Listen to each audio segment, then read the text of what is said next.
जनता tax इसीलिए तो भरती है कि सड़क सही मिले, अस्पताल में सही से इलाज हो। लेकिन आज खबरदार हो जाइए, अस्पताल जिंदगी बचाने के लिए होते हैं, लेकिन मध्य प्रदेश के अस्पतालों का भगवान ही मालिक है। यहाँ आने वाले मरीज बचकर चले जाएं तो इसे उनकी अच्छी तकदीर ही कहा जाएगा, वरना अस्पताल में कब क्या हो जाए कोई नहीं जानता। मध्य प्रदेश के हेल्थ सिस्टम की पोल तो चूहे खोल दे रहे हैं।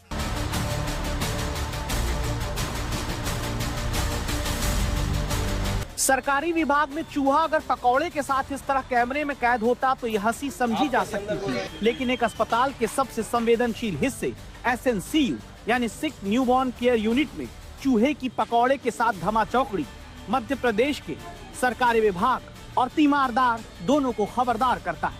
सोचिए, जहां जिंदगी की पहली जंग लड़ रहे कई नवजात भर्ती होते हैं, वहीं बेखौफ चूहे खुलेआम दौड़ लगा रहे हैं। सोशल मीडिया पर चर्चा में आए इस वीडियो में एक चूहा मुंह में मंगोड़ी दबाए कंप्यूटर मॉनिटर के नीचे से निकलता है, वाईफाई राउटर के ऊपर से छलांग लगाता है, पूरे वार्ड में दौड़ लगाता है। यहाँ एक नहीं कई चूहे हैं। चूहों की ये बेखौफ हरकत साफ साफ बताती है कि सतना के इस अस्पताल में नन्ही जान भगवान के भरोसे हैं। और सबसे खबरदार करने वाली बात यह है कि चूहों की इस एंट्री की वजह अस्पताल स्टाफ की लापरवाही है, जो इतनी गंभीर बात को भी हंसी ठहाके में उड़ाता हुआ सुना जा सकता है। चूहे की SNCU जैसे अति संवेदनशील वार्ड में मौजूदगी बताती है यहाँ स्वच्छता के नियम कागज तक सीमित है, लेकिन अस्पताल प्रबंधन की बेशर्मी है कि वो अपनी गलती मानने की बजाय पुरानी इमारत और गड्ढों को इसके लिए जिम्मेदार बता रहा है। ये आतंक नहीं है, चूहे असल में पुरानी बिल्डिंग है, कहीं से आ गए होंगे, जबकि हमने वो मॉस्किटो केज और जो स्टिक आती है जिसमें चूहे चिपक जाते हैं और खाने वाली जिंक ऑक्साइड सभी कुछ रखा हुआ है और पूरी व्यवस्था शुरू से है और हमेशा रखा रहता है। लेकिन अब वो मालूम नहीं पुरानी बिल्डिंग के कारण उसको हम सर्च कर रहे हैं कि कहाँ कहीं वो गड्ढे वगैरह तो नहीं जहाँ से मतलब वो आ रहे हों।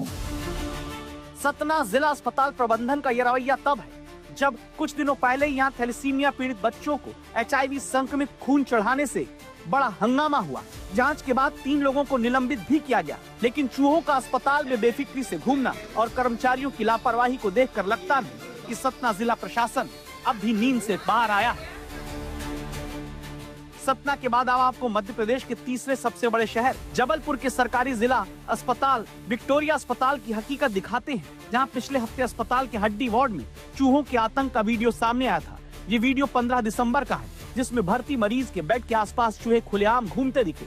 इस लापरवाही से परेशान होकर मरीजों के रिश्तेदारों ने ही वीडियो बनाकर पोल खोल दी थी। अस्पताल में चूहों की मौजूदगी कितनी खतरनाक हो सकती है, इसका उदाहरण इसी साल इंदौर के सरकारी अम्बाई अस्पताल में दिखा था, जहां चूहों ने 2 नवजातों को कुतर दिया था। दिल दहलाने वाली घटना घटी, 2 मासूमों की जान गई। इसी साल अक्टूबर के महीने में मध्य प्रदेश के छिंदवाड़ा और बैतूल में जहरीले कफ सिरप से कई मासूम बच्चों की जान जा चुकी है। इस घटना के सिर्फ 2 महीने बाद ही बच्चों को HIV संक्रमित खून चढ़ाया जाता है और अब चूहे घूमते नजर आते हैं। मध्य प्रदेश की स्वास्थ्य सुविधाओं का सच सबके सामने है।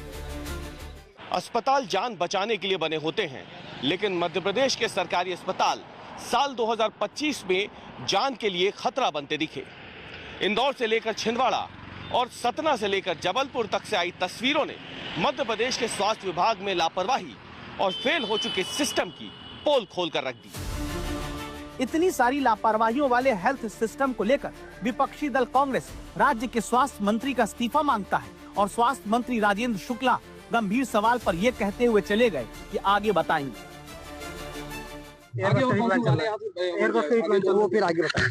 देखिए, उप मुख्यमंत्री जी से ये विभाग संभाल नहीं रहा है, उन्हें तुरंत इस्तीफा दे देना चाहिए। आप इंदौर के अस्पताल में चूहे बच्चों को खा रहे हैं। पिछले 1 साल में मध्य प्रदेश के अस्पतालों में इतना कुछ हो जाने के बावजूद मंत्री जी का रवैया बदलने को तैयार नहीं और मध्य प्रदेश की स्वास्थ्य व्यवस्था सवालों के कटघरे में। और सबसे बड़ा सवाल यही है, क्या जिंदगी बचाने वाला स्वास्थ्य विभाग खुद खतरा बनता जा रहा है? रवीश पाल सिंह, भोपाल आज तक।